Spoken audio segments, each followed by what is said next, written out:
Tiga anak yang berkonflik dengan hukum karena pembunuhan disertai pemerkosaan yang korbannya ialah siswi SMP di Palembang ditempatkan di ruangan khusus dan menjalani pembinaan di Panti Sosial Rehabilitasi Anak berhadapan dengan hukum di Kabupaten Ogan Ilir, Sumatera Selatan.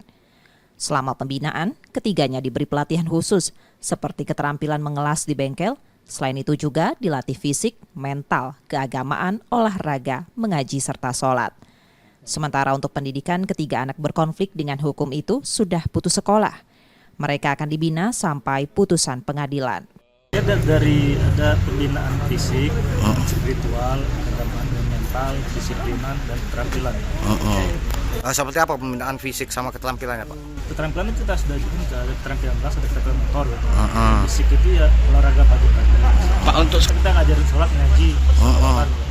Pak, untuk pendidikannya apa di sini, ada di sini atau gimana, Pak, nanti yang depan? Untuk pendidikan saya konfirmasi sama sekolahnya, sekolahnya sudah putus. Sudah dikeluarkan? Iya. Pihak kepolisian memastikan proses hukum ketiga anak berkonflik dengan hukum terus berjalan meski tidak ditahan. Ini kita tuntaskan. Ya, berkas perkara kita kebut.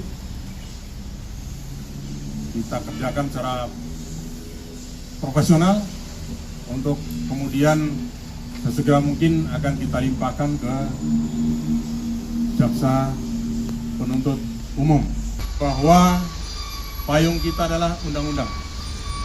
Jadi payung penyidik di sini undang-undang yang harus dijadikan pedoman untuk menangani perkara kasus ini.